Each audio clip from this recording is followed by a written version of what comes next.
सुन रे माधव चो टुनटुनुआ अहिर ना 9 देखल जी ना 6 देखल जी कि सुन रे तोरा माकी चो तो टुनटुनुआ अहिर ना 9 देखल जी ना 6 देखल जी आ ना ही देखल जी 12 आ जहां देखल जी तोरा दीदिया के ओहि जे मारल जी सीधा ओकरा तारा बहन के सुधार जा टुनटुनुआ अहिर अब आगे भाई खाटी को जान बच के रहिए बेटा। बहिनी का छो तो कोईरान हो ईरान से पंगा लेता रे बेटा धसा जी एक मिनट में ठीक नू चुन चुन भैया तो दीदी एक करले बना का नहीं बउआ नहीं बोला तो शांत रहता जते का तो दिमाग खराब होता का कहिए सो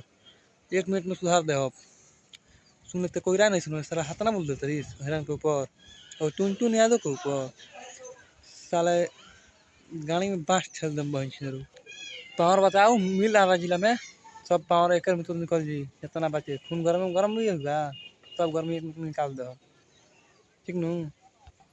तोर दीदी यादव जी का लाठी खोए नू तो आठी फेंक लगी हम ठीक नू नहीं के विश्वास रखे अपनी दीदी के भेज दे टुनटुन यादव और हमारा पास एक बार मात्र रात भर कटी सब पता चल जी जितना सुना लोग जितना कोईरान जाना वीडियो देखा लोग कमेंट में एको गाड़ी आ गई घर में घुस के मारल गीत ठीक नू एको गाड़ी यहाँ आयल कमेंट में एको यहाँ कोईरान के गाड़ी आयल गाड़ी में गोली मारम सोच बात बा जितना अहिरान लोग वीडियो देखा लोग वीडियो के लिंक शेयर कर दे लोग कमेंट बॉक्स में बताओ लोग तुम लोग तारा लोग का विचार था एक का करल जी ये बहन चो ढेर बोलो तो फेसबुक पर डाल दिलो वीडियो देखो नहीं तो छतरिए कुशवाहा सही कुशवा के कुशवाहा बनत रही टांग का फेंके तो चल जीबो होगा में हम तो फेंकम तो जावना में हेल बोलता में घूम जीबो भन देना तारा मम्मी के पतो ना लगे कि बेटा कहाँ गइल हमार जैसे बहरे निकल बड़ा नू शांत रहो ना तो हुता में इसको देर ना लगी अहिरान के बारे में बोलो मत करो जतिये बरान जब मालूम बात जमाना के हिरान जी के जैसा कोई जात नहीं है ठीक नू पता बा नू तोरा तब काहे बोलत ऐसे रहता ना आके मिला रहा जिला में कभी हमारा से सब पता चल अहिर का कहाला ठीक नू यादव के बारे में कुछ तो जानते नहीं कसो गप देना गहले तरस मोबाइल कैमरा लेखा वीडियो बना के वायरल तारा बहन तो वायरल करता रहो हम सही वायरल हो जाता देखा नू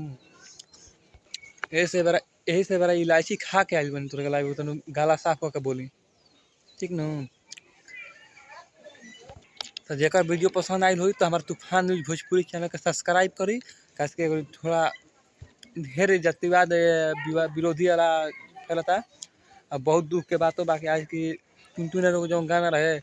बरतिया नतिया आँखियाँ मारा तो गाना के विरोधिया डिलीट करवा दिला सो चलिए यार सब्सक्राइब कर दें यार वीडियो के कमेंट बताइए कैसा वीडियो लागल आपके और लाइक कमेंट शेयर जरूर जय हो हिरान परिवार सब्सक्राइब प्लीज।